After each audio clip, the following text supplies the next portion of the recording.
Parce que l'émotion, elle est bien à l'intérieur. Mais l'histoire, elle existe indépendamment de nous. Je Ah, suis heureux de vous présenter Antonia Benck.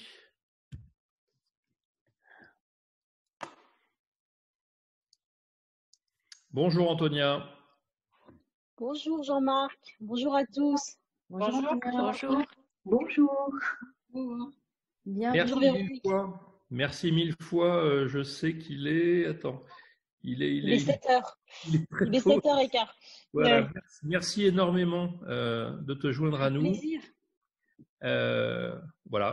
Véronique, si tu veux dire quelques mots d'Antonia et puis. Oui, Antonia. d'abord, je vais te dire, Antonia, donc tu arrives dans notre deuxième promo du laboratoire narratif. D'accord. Alors, c'est leur 3e journée. Donc, il y a des Belges, il y a des Français. Donc, il y a Charles-Louis, Aline et Vivine qui sont en Belgique. Voilà. Nous avons Karine qui est dans un autre bout du monde, qui est à La Réunion. D'accord. Et puis, nous avons Martine, Séverine, Hervé, Francine, Audrey, Consuelo qui sont quelque part en France. Voilà. D'accord. Donc, on a passé la journée à parler des histoires. D'accord. Du fait qu'elles étaient à l'extérieur, du fait qu'elles se battent pour être recrutées par nous. Et voilà. Donc, Jean-Marc m'a dit oui, mais est-ce que tu as préparé quelque chose sur Antonia pour présenter Antonia? Et en fait, non, parce que on s'est rencontrés, c'est ce que je disais, on s'est rencontrés 2 fois. On s'est rencontrés à Bordeaux. On s'est rencontrés à la masterclass de David. Et donc, ce matin, on disait justement on avait souvent une version officielle de notre vie qui est un petit peu normée. Donc, j'avais plutôt envie pour te présenter, de dire ce que j'ai gardé de toi les 2 fois où je t'ai rencontré, en fait. D'accord. Et puis toi, tu te présenteras après comment tu as envie. Okay. Voilà. Donc, en fait, on s'est vu 2 fois. Et puis moi, ce que j'ai gardé de toi, c'est d'abord un vrai talent pour le contact, une vraie envie de rencontrer les gens, de rencontrer l'autre, de rencontrer les autres, beaucoup de curiosité quand tu es face à quelqu'un que tu connais pas. Et puis aussi, je me rappelle d'avoir entendu parler de ta famille, de tes amis, de ce pays où tu vis avec beaucoup de talent pour raconter, en fait, pour donner envie de te connaître plus, de rencontrer les gens que tu aimes et que tu connais. Et puis, quand on était à Paris, il se passe quelque chose de très étrange. Figure-toi que depuis le début de l'après-midi, les gens parlent de gâteaux. Alors, je ne sais pas pourquoi, je ne sais pas si c'est de la synchronicité, mais on a commencé le début d'après-midi avec Martine qui nous a parlé d'une description de gâteau dans le noir qui lui donnait encore envie qui la faisait encore saliver. Et puis Aline nous a parlé du mot confectionner qui lui faisait penser à des gâteaux. Je me disais, mais c'est incroyable, qu'est-ce qu'ils ont tous avec Parce que toi, à la masterclass de David Denborough, tu lui as donc offert un gâteau parce qu'une de tes particularités, c'est que tu fais des documentations poétiques à base de gâteaux. Voilà. Et donc, ça rejoint la créativité chez toi, la générosité, si je me rappelle bien, Honoré aussi, la maman, la famille, tu avais un petit peu parlé de ça. Donc, voilà ce que j'ai envie de dire pour te présenter et je te laisse la parole. Et pour ne pas oublier, Antonia, tu as un spécial hug de la part de David. Ah, génial. Donc, merci. Voilà, il est reçu. D'accord. Et de Pierre aussi, d'ailleurs. Bon, merci. Bon, alors moi, à propos de moi, très rapidement, bon, moi j'ai émigré aux États-Unis, en Californie il y a 10 ans. Avant, je faisais de l'accompagnement en milieu hospitalier, dans le domaine plutôt de la réorganisation. Je travaillais à l'hôpital Necker. Et quand j'ai déménagé ici, je me suis formée au coaching. Et j'ai eu un passage par la France d'1 an où j'ai fait une belle rencontre. J'ai rencontré Dina Scherer, avec qui j'ai fait l'arbre de vie. Et c'était mon premier contact avec la narrative, et c'est ce qui m'a donné envie de me former. Donc après, je me suis formée avec toute la bande de Paris. Et j'essaye encore de venir aux journées francophones parce que j'adore cette famille professionnelle, et j'ai envie d'appartenir. Et voilà. Et je suis un peu loin, en fait. Je suis un peu isolée là dans ma Californie du Nord. Et du coup, c'est vrai que ça me fait toujours du bien ces rencontres. Et je vous remercie, Véronique et Jean-Marc, d'avoir pensé à moi pour ce témoignage. Alors, voilà, à propos de moi. Sinon, ce qu'on m'a demandé, c'est de faire un petit témoignage de conversation que j'avais avec les personnes que j'accompagne. Alors, j'ai pensé à combien on a de temps, Véronique? J'avais sur mon calendrier qu'on commençait dans une demi-heure, donc. Ah oui, voilà. Donc, Tu as le temps, voilà, tu as 3/4 d'heure. Voilà. D'accord. Alors, puis bon, j'aimerais bien aussi que ce soit un petit peu interactif, si c'est OK pour vous. Alors, je vais vous raconter une conversation, une conversation que j'ai eue avec quelqu'un que j'ai accompagné la semaine dernière, et qui m'a apporté un moment de magie, en fait. Et voilà. Alors, donc j'ai cette personne qui arrive avec beaucoup de stress parce que c'est la période de vacances, il y a beaucoup de choses à faire. Il veut partir, et avant de partir, il a tout à réorganiser pour que ça se passe bien. Il a beaucoup de pression, donc il arrive en me disant: je suis têtu. J'ai une idée fixe, j'y vais, je ne démords pas, je continue, je suis têtue, et tant qu'on ne m'aura pas prouvé qu'il y a une autre manière de faire, je vais faire comme je pense qu'il faut faire. Et donc je suis têtue, et du coup j'ai accroché têtue, et je lui ai demandé, donc ça c'était ma première question narrative, mais je lui ai demandé quand est-ce que l'entêtement est apparu pour la première fois dans ta vie. Alors, mon intention avec cette question, c'était de le dissocier de je suis têtu. Je suis têtu, c'est identitaire.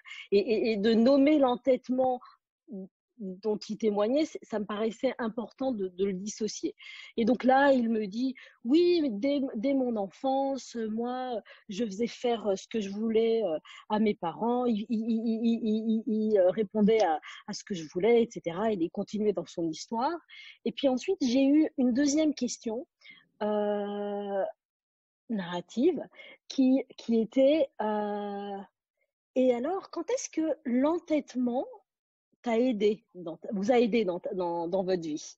Et là, il me dit: mais en fait, je m'aperçois que d'être comme j'étais, ça me permettait d'accéder à ce que je voulais et d'avoir ce que je voulais. J'étais pas un mauvais gosse, j'étais gentille, c'était pas des caprices. Et en fait, plutôt que d'être entêtée, j'ai envie de dire que j'étais persévérant. C'était de la persévérance. Donc là, on avait transformé l'entêtement en persévérance, qui est qui est une grosse pépite. C'est là cet instant magique. Donc, à travers des questions toutes simples, hein, mais qu'on dit narratives, on est arrivé à transformer cet entêtement en quelque chose de positif et qui raconte une autre histoire de cette personne. Et donc, il est sorti de la séance avec une image de lui beaucoup plus haute, en fait. Voilà. Et donc, on était sur une identité différente. On était sur la persévérance comme un trait, comme une qualité, comme une valeur. Voilà. Donc ça, c'est ma première petite histoire. Est-ce que ça vous parle? Oui. Si vous avez des questions, l'idée aussi est de pouvoir questionner, la chance d'avoir Tonia, donc vous pouvez parfaitement la questionner si Hein. Oui. Si vous le souhaitez. Bonjour Antonia, c'est Martine. Oui, Martine. Est-ce que c'est une rencontre qui a eu lieu qu'une seule fois et la personne est venue vous voir avec cette question-là et repartie, ou c'est dans le cadre d'un accompagnement plus long? Non, c'est dans le cadre d'un accompagnement plus long. Ok. Et cette question faisait déjà partie du contrat initial? Non, c'est arrivé comme ça. C'est arrivé comme ça. Antonia, Martine, tu as fini ou je oui, te laisse continuer? Oui. Pardon. Non, j'avais une question aussi. Je suis toujours dans le doute de savoir si...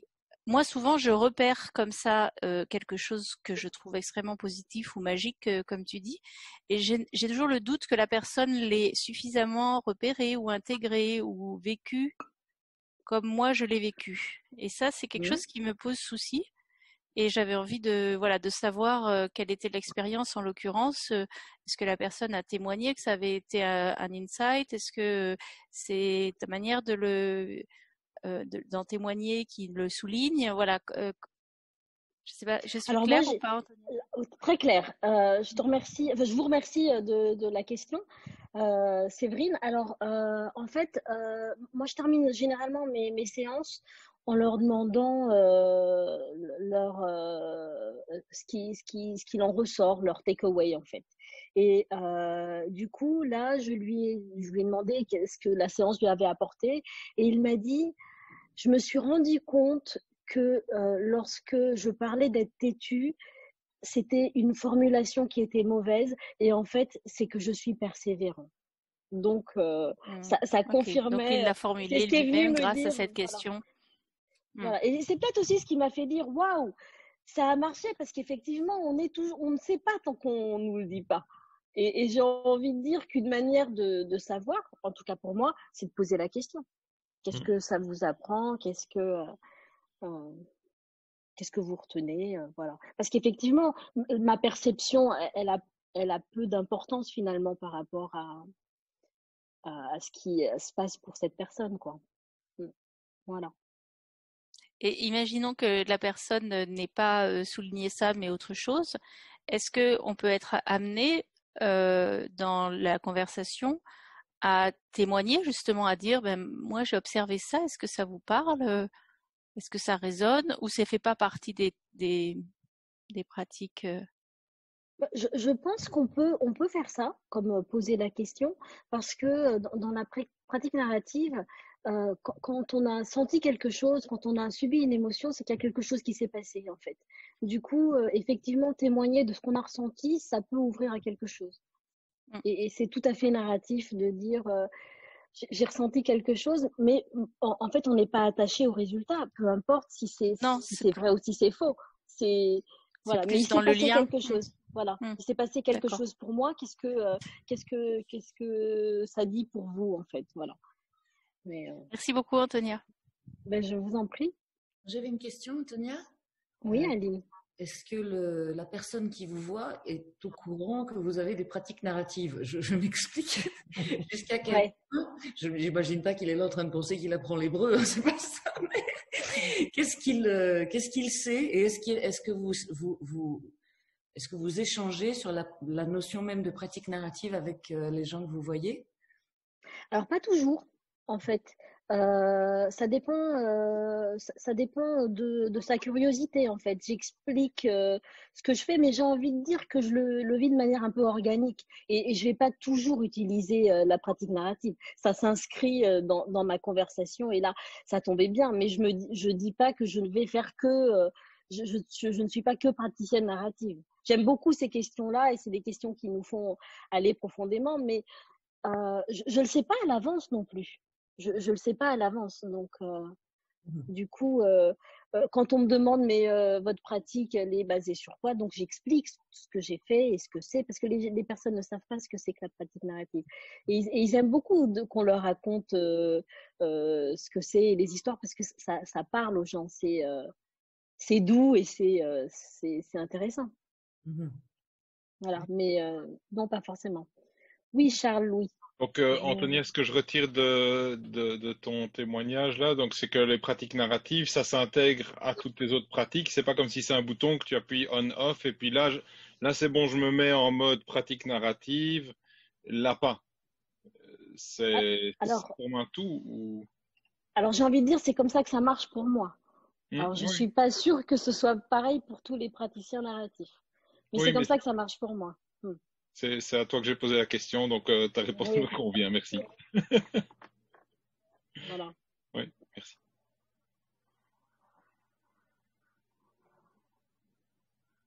Antonia, c'est encore Martine, si j'ai droit à 2 questions. Tu pratiques en anglais ou tu fais bilingue? Les deux. Je pratique les deux. Ok. En fait, j'ai des clients ici aux États-Unis, mais j'ai aussi des clients en France. Je travaille beaucoup sur Zoom en fait. Avant même le confinement et le Covid, je travaillais sur. Et là, c'est marrant parce que c'est une personne qui est en France qui parle pas français. Donc, c'était un accompagnement en anglais. Ok. Donc, parce qu'il y a des termes qui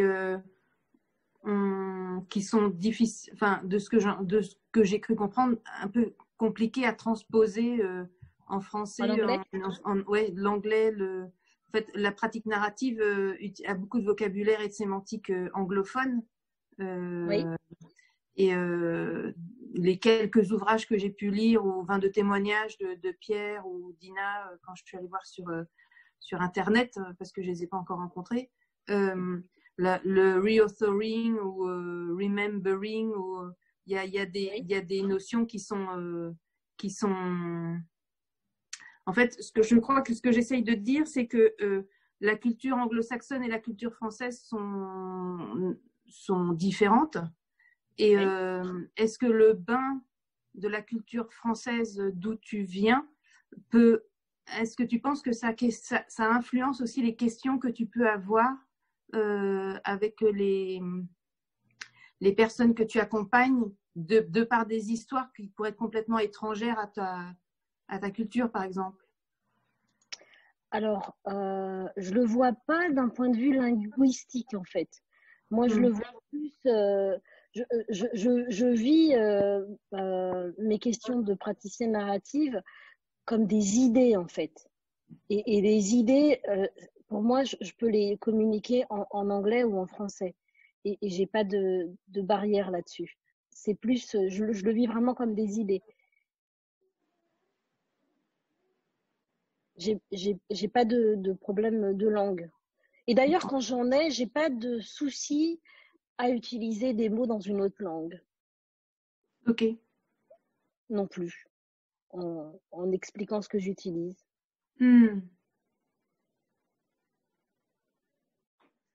Ça vous rend perplexe? Oui, non, mais ça m'intéresse parce qu'en fait, c'est vrai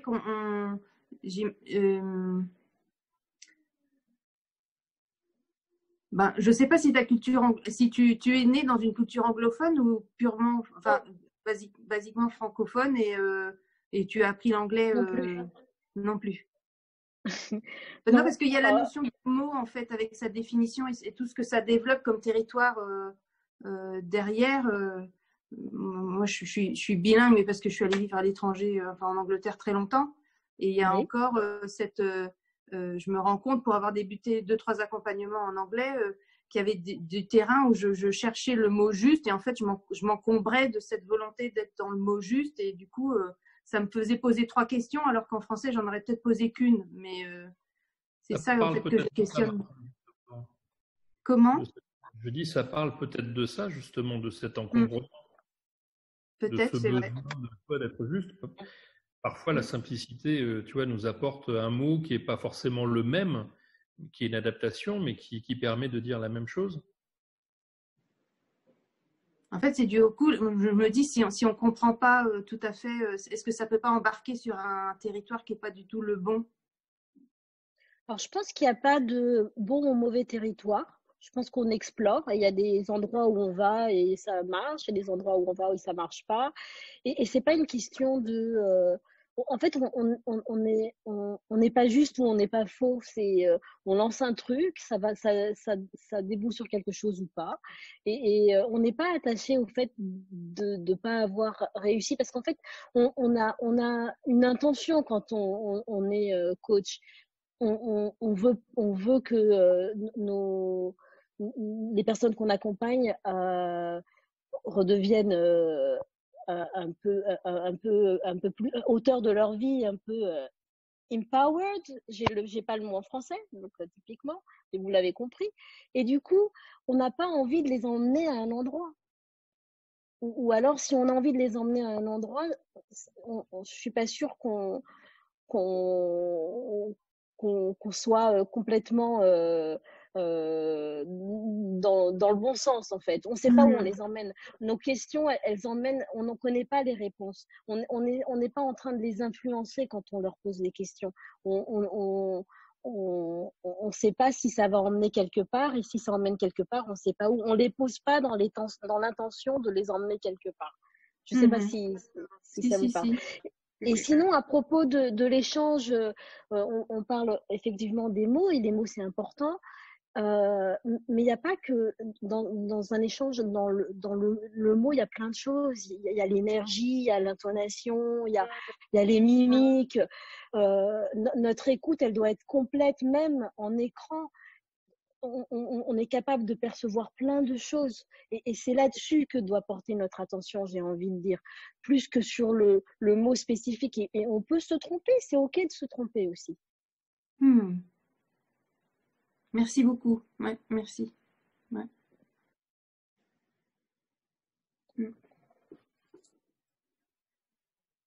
Voilà, pas d'autres.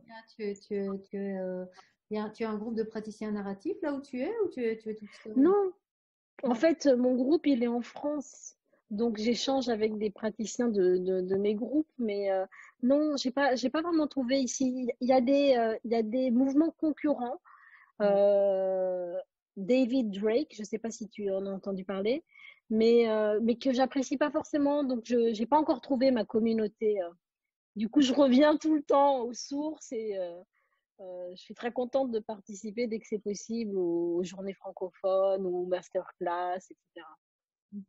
Bon, là, le monde a un peu changé, donc je ne sais pas tellement ce qui sera possible, mais voilà. Mais je suis ouverte à échanger si vous voulez, pas de problème. Alors, sur Zoom, je suis contente de partager mon expérience. Tu peux nous raconter si tu as d'autres questions? Un peu tes gâteaux, parce que c'est pas rien. Tu es quand même la seule praticienne narrative au monde interplanétaire qui fait de la documentation poétique en gâteau, quoi. Oui, je vais vous raconter, mais je crois que Karine avait une question. Oui, Vin, je crois. Non, Karine. J'ai vu Karine. Oui, Vin, je pense. Oui, oui. Ouais. Moi, j'avais une question, mais elle peut venir après les gâteaux parce que c'était tentant. Mais... Ben non, allez-y, parce que ça me met dans une case où je... Ah, ça va pas. Non, moi, Antonia, ça m'intéressait un peu parce que quand tu parlais, tu expliquais que tu avais un peu une palette d'outils et que tu mettais les pratiques narratives parmi un ensemble de compétences et de ça. Et j'avais envie de savoir qu'est-ce qui t'a amené aux pratiques narratives par rapport au métier que tu exerçais déjà et qu'est-ce qui t'a amené aux pratiques narratives. D'accord. Alors, j'ai fait cet atelier de Dina Scherer sur l'arbre de vie et c'est comme ça que j'ai connu les pratiques narratives. Je suis tombée amoureuse du truc. Tout de suite, je me suis dit waouh, c'est super puissant, se raconter des histoires. J'ai adoré la métaphore. J'ai voulu en savoir plus et en fait, moi, j'ai été formée aux États-Unis, donc dans une école en anglais. Et je me suis dit, bon, bah, de toute façon, j'avais envie. C'est un métier aussi où on continue de se former tout le temps. Le coaching, c'est aussi pour ça que j'aime ce que je fais.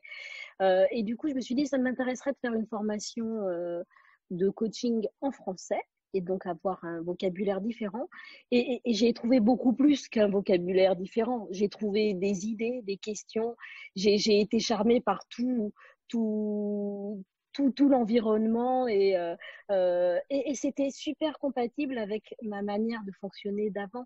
J'ai appris des nouvelles questions et à travailler sur d'autres métaphores, mais ça s'ancre bien avec ce que je pratiquais précédemment. Donc, c'était très fluide et c'est très naturel en fait.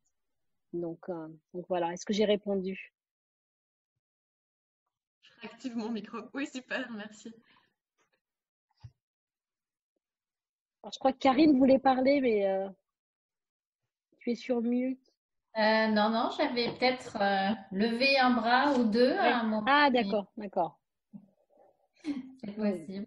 Merci pour ton témoignage. Bon, alors, vous voulez que je vous raconte mon histoire de gâteau? Ah oui. Alors, en fait, je fais partie d'une communauté, donc j'habite une petite ville qui s'appelle Palo Alto, qui est à 60 km de San Francisco. Et une ville importante d'installer parce que c'est la ville d'Apple, de Facebook,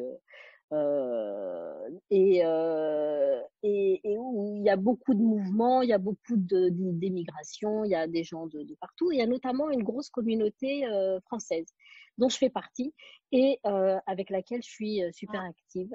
Et donc, dans cette communauté, au moment de Thanksgiving, qui est une fête célébrée aux États-Unis hyper importante, plus importante que le Nouvel An, que Noël, c'est une fête où on exprime de la gratitude. Les familles voyagent dans tous les États-Unis pour se rencontrer, se retrouver et passer 4 jours à manger.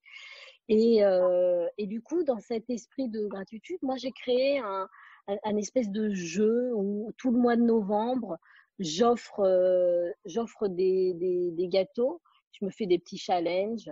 Bon, c'est difficile de trouver de la pâtisserie de qualité ici. Donc, quand on est parisien, en fait, c'est difficile de trouver de la pâtisserie au niveau de la pâtisserie française ici. Donc, du coup, je me lance des petits challenges et je l'offre. Et pour l'offrir de manière ludique, je crée des jeux, des questions, des trucs toujours un peu différents chaque année.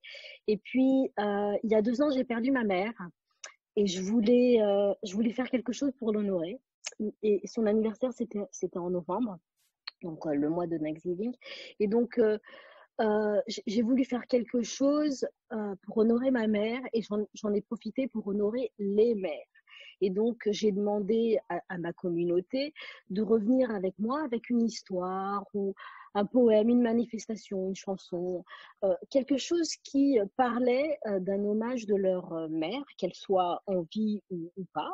Et à la lecture de chacun de ces témoignages, j'ai été inspirée par la création d'une pâtisserie, donc d'un gâteau. Et du coup, j'ai fait un gâteau et j'ai écrit quelques mots à propos de ce que la description ou le poème ou le témoignage m'inspirait. Voilà. Et donc, j'ai offert spécifiquement à la personne qui m'a fait ce cadeau de me faire un hommage sur sa maman, une documentation en gâteau qui était ce que moi j'avais ressenti et ce que ça m'avait inspiré.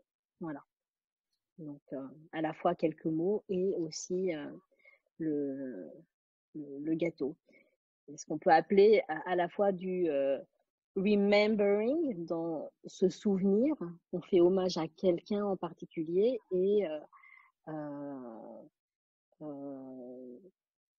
dire au revoir à nouveau, en fait, pour celles qui ne sont plus là. Donc, voilà, c'est peut-être quelque chose dont vous n'avez pas encore parlé, mais vous allez certainement en parler. Voilà.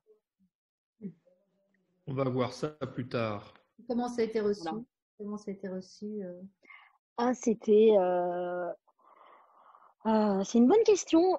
Alors, ça a été reçu de manière magnifique parce que c'était la 4e année que je faisais ça, d'offrir des gâteaux. Et là, on m'a dit, t'as amené une dimension en plus, t'as amené la dimension des émotions, tu as permis des conversations, on a parlé de nos mères en famille, on a eu des échanges qu'on n'aurait pas eu, ça a ouvert énormément d'émotions. Donc c'était super. C'était inattendu, enfin c'était pas mon objectif, mais du coup il y a eu effectivement beaucoup de bruit à propos de ce que représentent nos mères. En plus, on est loin, la famille est loin pour tout le monde, donc on est aussi à des âges de nos vies où des parents commencent à partir, donc émotionnellement, c'était vraiment très fort. Et voilà.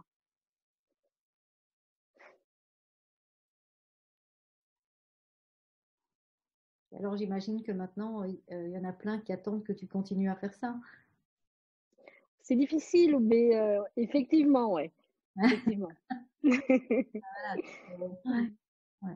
Quand tu fais une restitution plutôt en termes de documentation poétique, est-ce que tu utilises autre chose que la pâtisserie ou le gâteau pour revenir vers la personne que tu as accompagnée Oui, j'utilise beaucoup la documentation plate parce que elle a c'est facile, c'est rapide et c'est tout de suite en fait. Et elle parle parce que on redonne à la personne les mots qu'elle a prononcés. Du coup, ça marche bien et c'est très rapide. Mais sinon, j'aime bien aussi calquer les mots sur des chansons, des airs connus que je fais chanter par ma sœur parce que je ne sais pas chanter.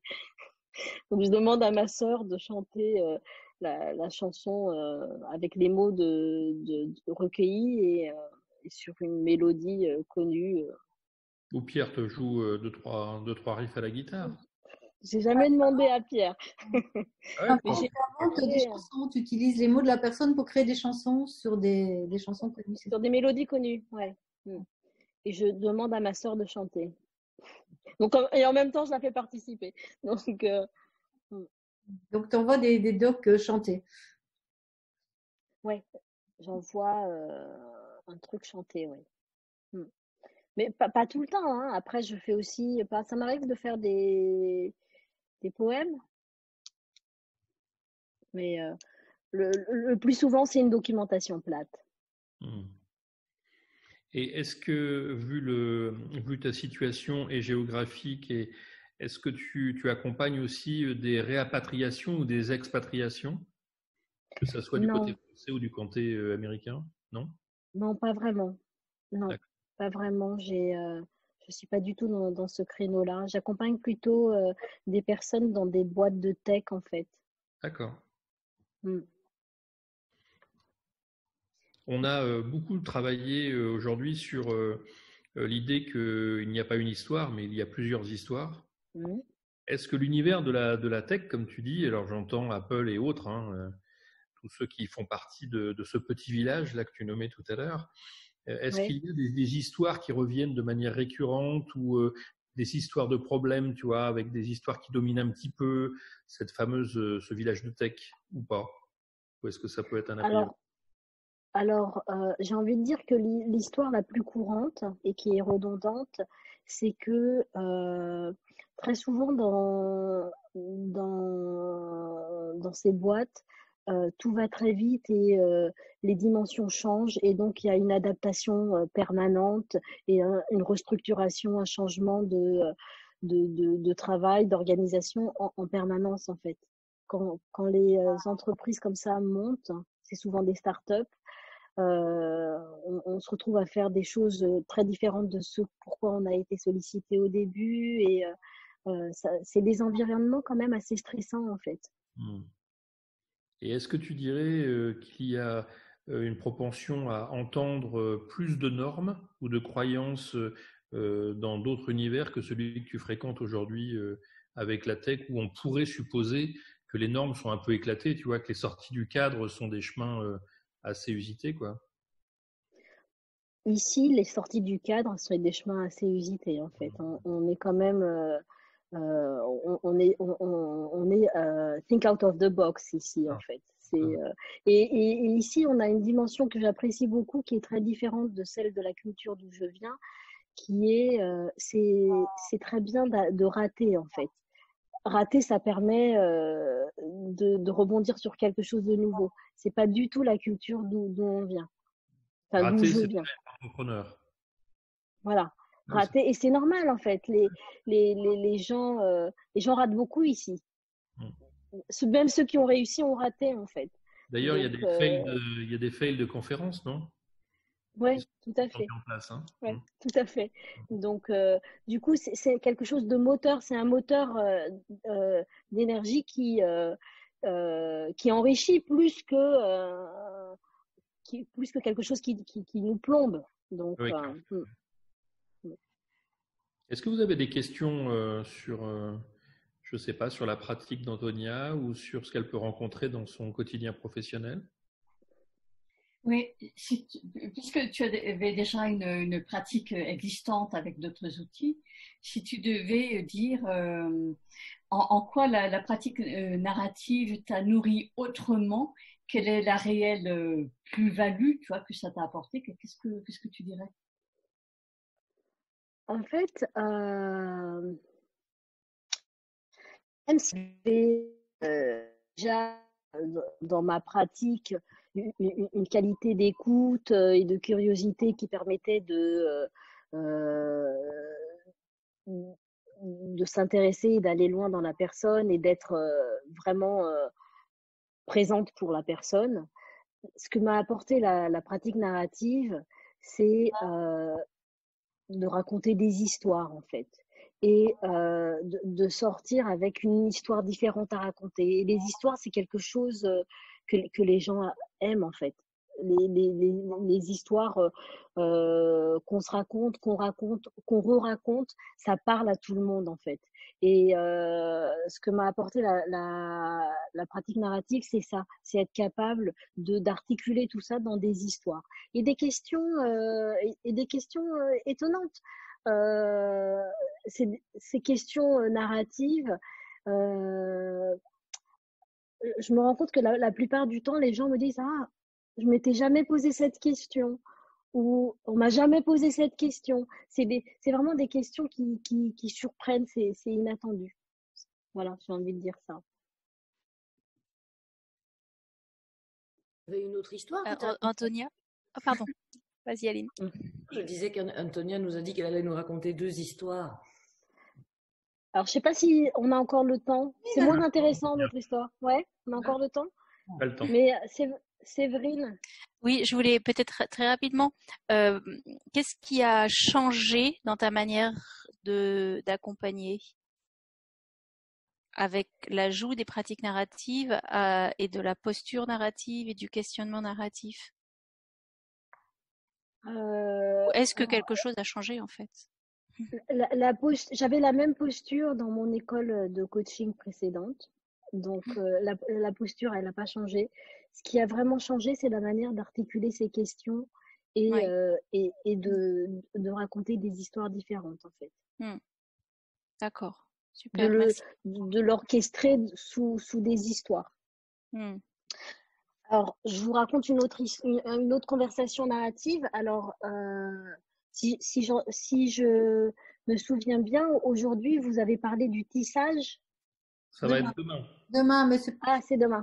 Tu peux y aller puisqu'on va l'aborder. Voilà, ça sera notre lot pour pour toute la journée de demain. Donc, tu peux ouvrir le bal si tu souhaites. Bon, alors, j'ouvre le bal. Alors, donc, je voulais vous raconter une conversation de tissage.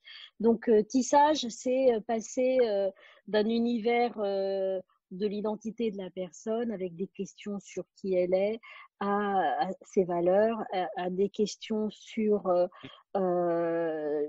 le domaine de l'action, quelles sont les expériences, les histoires, au domaine relationnel avec qui dans ces histoires.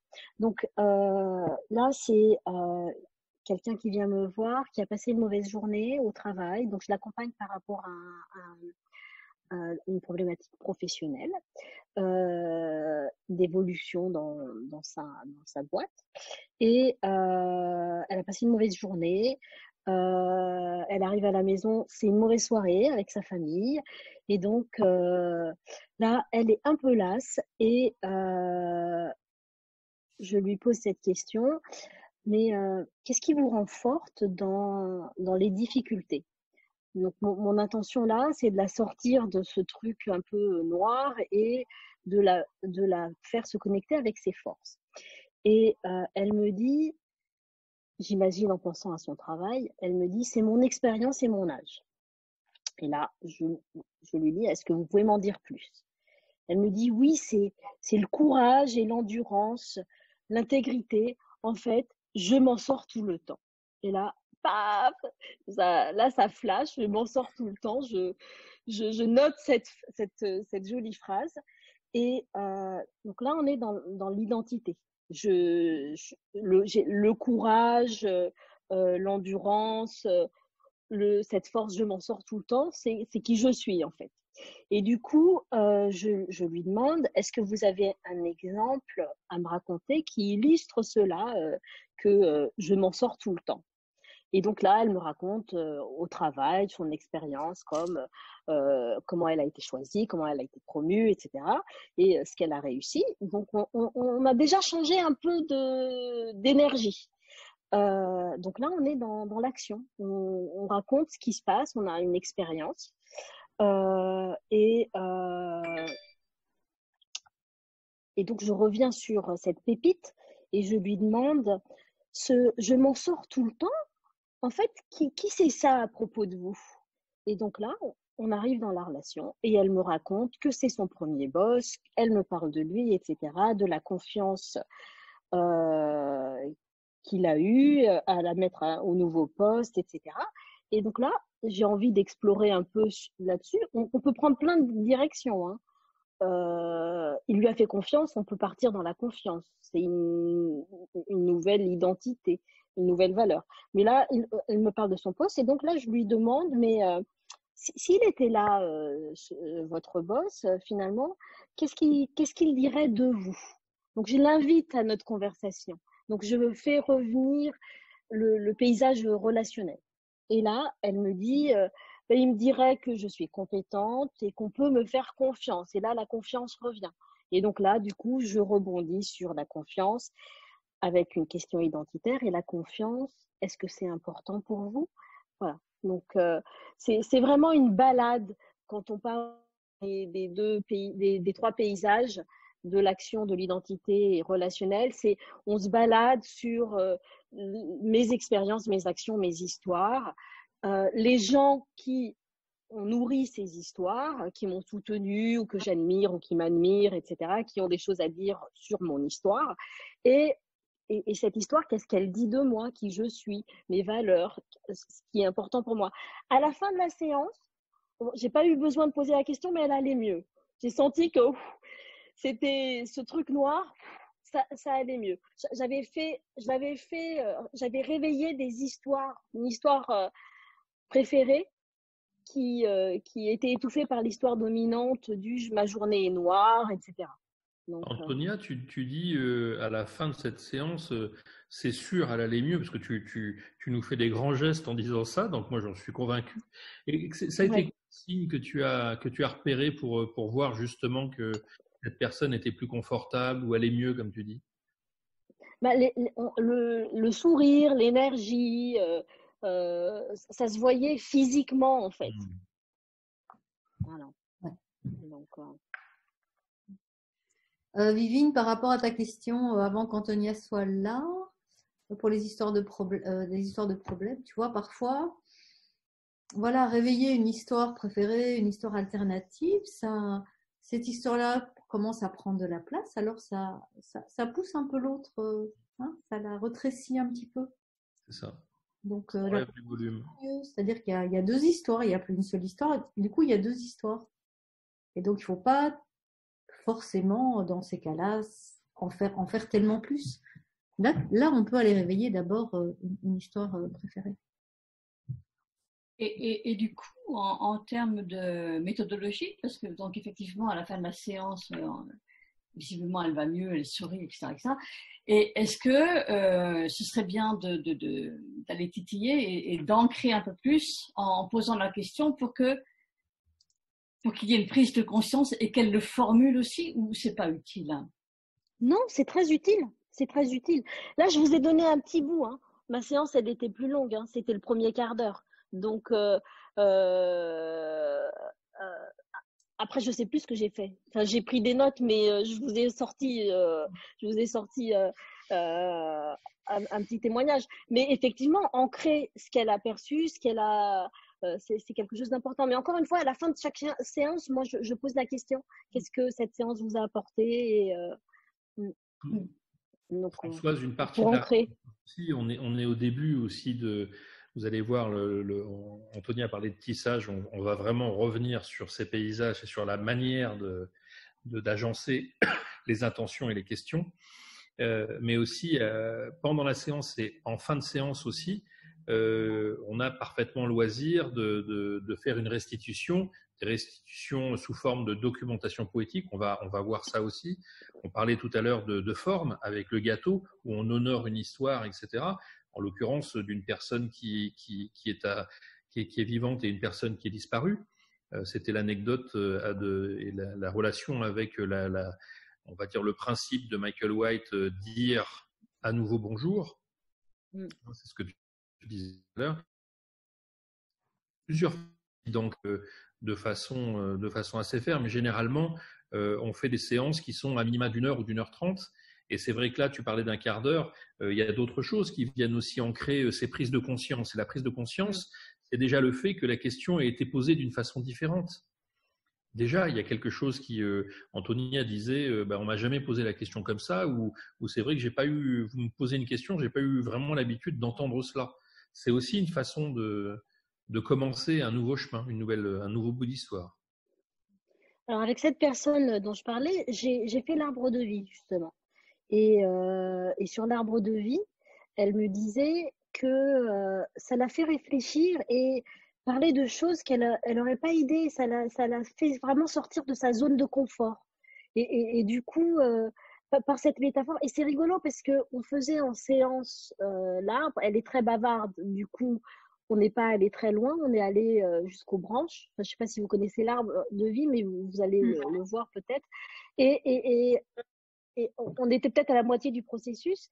Et quand je lui ai posé des questions sur une partie de l'arbre, à propos d'une métaphore, sur les branches, elle ne savait pas répondre. Et comme c'était la fin de la séance, je lui ai proposé de réfléchir à la question. Et donc, elle a voulu réfléchir à la question. Et quand elle est revenue, elle m'a dit « Ah, il y a plein de trucs qui sont venus. » Donc, on ne sait pas comment ça se passe, mais ce n'est pas forcément dans l'immédiateté. Mais sur cette séance-là dont je parlais, la phrase magnifique qui est j'arrive alors, je sais où elle est.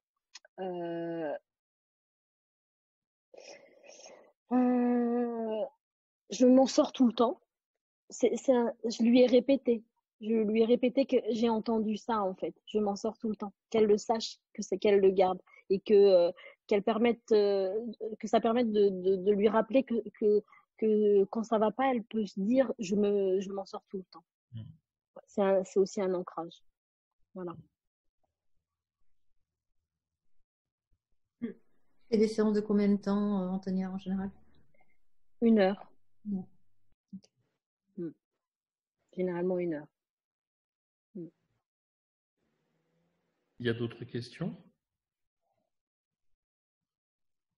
Oui, c'est par rapport à l'arbre de vie. c'est sur un temps donné, l'arbre de vie ou... Donc, si on est sur des séances d'1 heure, c'est combien de séances? Alors, j'ai envie de dire, ça, vous allez en parler, je pense, donc je ne vais pas trop en parler, mais ça dépend des personnes. Il y a des personnes avec qui j'ai fait en 1 heure. Il y a des personnes, c'est plusieurs séances. Et puis, c'est quelque chose sur lequel on peut revenir. C'est aussi un ancrage, l'arbre. C'est un outil, on revient. Donc, ça fait partie des outils que l'on peut faire aussi de manière individuelle, mais aussi de manière collective. Oui. Parce qu'il y a des arbres. J'aime beaucoup le faire collectif. Collectif, c'est beaucoup. Ouais, j'aime beaucoup le faire en collectif. Mais bon, parfois je le fais en individuel, ça marche aussi. Ah, c'est super bien aussi. On va aborder tous ces terrains des métaphores. Hein. On va en parler de tout ça. Et tu le fais en entreprise, l'arbre de vie? J'ai fait en entreprise, ouais. J'ai fait le chemin de vie, qui s'adapte plus à l'entreprise, je trouve. Mais bon, après, tout est possible. Est-ce qu'il y a d'autres questions à poser à Antonia? Je voudrais bien poser encore une question, Antonia. Quand tu parles de... Non, on n'a pas encore fait documentation politique, mais d'après ce que j'avais compris, lu et expérimenté là-dessus, ça valait largement 2-3 séances pour ce que j'ai lu dans certains cas. Est-ce que toi, ton expérience de la documentation politique, c'est aussi que ça a cette puissance et comment tu vois ça? Alors, la documentation poétique, moi, je la fais pas systématiquement et surtout pas à toutes les séances, en fait. Après, surtout ça pas dépend des praticiens. Surtout pas à toutes les séances. Je la fais quand il y a un truc magique qui était puissant, je la fais parce que je le ressens. C'est aussi un peu ce que je ressens, hein. Et je la fais aussi peut-être à un moment de bilan, quand je suis sur des accompagnements longs. Mais c'est pas quelque chose que je fais de manière systématique. En entreprise, mais on va voir tout ça. Mais en entreprise, la documentation poétique dans le collectif, dans l'animation d'équipe, ça permet aussi de fédérer, de donner de la cohésion, puisque chacun entend le mot de l'autre et peut découvrir aussi des mots qu'ils n'ont pas ou qu'ils n'ont pas l'habitude d'entendre des uns et des autres. Donc, on a plusieurs façons et on peut le faire de manière très simple à la volée. Tout comme on peut le rédiger et l'envoyer. Il y a 1001 façons de les faire aussi, ces documentations. C'est vrai que si tu fais systématiquement une documentation poétique, c'est beaucoup de boulot. Hein. Sauf si tu vas ça prend beaucoup de temps. Tu as un vrai talent de crac. Et, mais c'est vrai que dès qu'il y a d'émotion ou quelque chose de magique, ça a vraiment du sens de le faire parce que la personne, elle se prend ça en plein cœur et c'est un vrai cadeau. C'est un vrai cadeau que tu fais à l'autre. Martine, j'ai quelque chose à vous dire puisque vous êtes bilingue, vous me le disiez par rapport à la sémantique. Moi, je trouve les livres de David Denborough extraordinaires. Donc, voilà, s'il y a une recommandation, c'est les livres de David Denborough. Je suis fan de David Denborough. Merci. On a mis tous les livres de David dans la bibliographie. Du coup, Antonia, le conseil, c'est de les lire plutôt en anglais ou en français? Alors, bon, je vais peut-être donner un peu plus de contexte parce que moi, je nage comme un poisson dans l'eau dans les langues, ayant grandi en Belgique dans un environnement multilingue. Donc, pour moi, la question de la langue, c'est pas tant ça, c'est plutôt peut-être la facilité d'acquérir le livre. Et donc, dans cette optique-là, plutôt en anglais, en français? Plutôt en anglais. Ouais. Ouais, moi, okay. Généralement, les livres dans l'origine, en fait, dans la langue d'origine. Mais c'est comme ça que je l'entends. Anglais, puis il y a beaucoup de livres. Il y a beaucoup de livres, pardon, de David Denborough qui n'ont pas encore été traduits. Donc, vous aurez plus de facilité à trouver une bibliothèque plus fournie sur les livres de David Denborough, tout comme David Epstein et Michael White, en anglais. Pour ceux qui, autrement, certains existent en français, mais voilà, la bibliothèque est plus fournie en anglais. Merci beaucoup. C'est utile. Profitez-en Antonia soit avec nous si vous avez une ou deux questions. Et puis, on va vous proposer de clôturer à 15. Est-ce que c'est OK pour toi, Antonia? Oui, vous pouvez donner mon email hein, s'il y avait des questions, un truc. Moi, je suis toujours contente de communiquer avec les praticiens narratifs d'Europe. Moi, je parle de vous comme ma famille professionnelle en France. Bah, tu en fais partie parce qu'on t'accueille, tu vois, donc avec grand plaisir, merci on va beaucoup. communiquer ton. Merci Je te remercie. Voilà, donc il n'y a pas de. Merci. Tu fais des formations narratives là-bas? Tu fais des petits, tu essaies de. Alors j'ai lancé des formations pour des coachs à l'Arbre de Vie. D'accord. Et avec Dina me pousser pour que je fasse un peu la narrative, un peu comme vous faites là. Et j'avoue que c'est tentant et en même temps, je me sens un peu seule ici. Il y a personne qui veut venir. Il y a personne qui veut venir monter ça ici. En même temps, avec Zoom maintenant, il n'y a plus de frontières. Donc, tu vas peut-être avoir aussi des futures praticiennes et praticiens qui, en termes de langage et de facilité dans les langues, qui sait, tu vois. Moi, je vois les yeux de Charles-Louis qui. D'où l'intérêt de nous rencontrer. La lumière. Ouais. Et d'ouvrir nos fenêtres. En tout cas, merci beaucoup de m'avoir accueilli ce soir. Je suis désolée pour l'erreur de compréhension. J'ai bien fait d'envoyer. J'ai dû sentir un truc ce matin. Merci surtout à toi de t'être levé aussitôt, parce que voilà, ça reste un horaire pas toujours facile, surtout pour faire une visio. Est-ce qu'il y a une dernière question qui toucherait quelqu'un? Non? Antonia, est-ce que avec Véronique, on peut te demander si tu avais un petit mot, voilà, pas juste pour ce parcours, mais pour les futures praticiennes et praticiens que tu as là en ce moment de visu, qu'est-ce que tu aimerais dire ou leur dire? J'ai envie de dire vous avez beaucoup de chance de cette rencontre et profitez-en. Voilà, ouvrez vos cœurs. Voilà, c'est ce que j'aurais envie de dire. Super. Voilà. Bon, je vous laisse clôturer du coup entre vous. C'est ça? Oui, écoute, je vais faire comme. Merci Antonia. Voilà. Merci Antonia. Merci beaucoup. C'était très, très, très chouette. Merci énormément. Et puis, comme tu nous l'as suggéré, on va communiquer ton email. Et donc, voilà, loisir aux uns et aux autres de poursuivre voilà, ces échanges et voilà, qui sait, pourquoi pas, des nouveaux liens qui peuvent se créer. Voilà, et puis nous voilà, en Belgique, puisqu'on crée cette communauté. Le labo, il est basé à Bruxelles, mais voilà, il rayonne dans le francophone. Donc, on met nos petites pépites à nous au service de cette communauté pour agrandir comme tu dis, cette chouette famille de praticiens narratifs où il y a beaucoup de belles personnes. Donc, quand on dit que les pratiques narratives, ça rend aimable, c'est vrai que c'est toujours un grand bonheur de se retrouver dans cette communauté. Combien de séances? Hein? Aline. Combien de séances? Écoutez, un moment, ça vient. Hein, voilà. En tout cas, vous n'êtes pas toutes et tous là par hasard. Oui, en tout cas. Et puis, il faut être un peu fracassé pour faire un bon praticien. Donc, il faut avoir vécu des trucs. Donc, voilà, l'amabilité n'est jamais loin. On va bientôt voyager jusqu'à nous. Je ne sais pas comment ça se passe là-bas. Tu étais là cet été, hein? En fait, non, j'ai réussi à venir. J'ai réussi à venir en juillet. C'était moins difficile que ce que ça paraissait. Là, c'est dur en ce moment ici. Hein. C'est dur parce que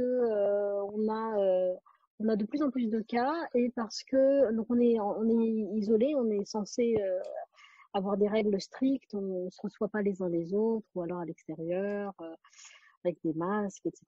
Et surtout là, en ce moment, on ne peut pas sortir dehors parce qu'on a des feux. On a beaucoup de feux, un circuit de feux. Donc, du coup, en ce moment, c'est un petit peu difficile. Mais bon. Ça ne peut que s'améliorer. Voilà. Donc, bon, plaisir de se voir prochainement. Peut-être que tu étais partant pour venir à Kigali, peut-être, non? J'étais partante, mais là, je pense que c'est un peu... Non, ça, c'est, mais si c'est reporté, ça sera une des occasions, autrement, aux prochaines journées francophones. Et puis, je sais qu'il y en a une au mois de mai, il y en a une au mois de mai avec quelqu'un d'ici d'ailleurs. D'accord, oui, il y a un colloque. Ouais. Avec quelqu'un qui vient de Californie du Sud. Bon, après, est-ce que ça va se faire? On n'en sait rien. Ouais, on verra. Mais avec plaisir si je peux être là. Quand même, quelque part. Ouais. En tout cas, merci énormément, Antonia. Je vous en prie, merci à vous de m'avoir invité et bonne route à tous et à toutes. Bonne journée. Voilà. Explorez bien. Au revoir. Merci Antonia. Au revoir. Merci Antonia. Merci Antonia.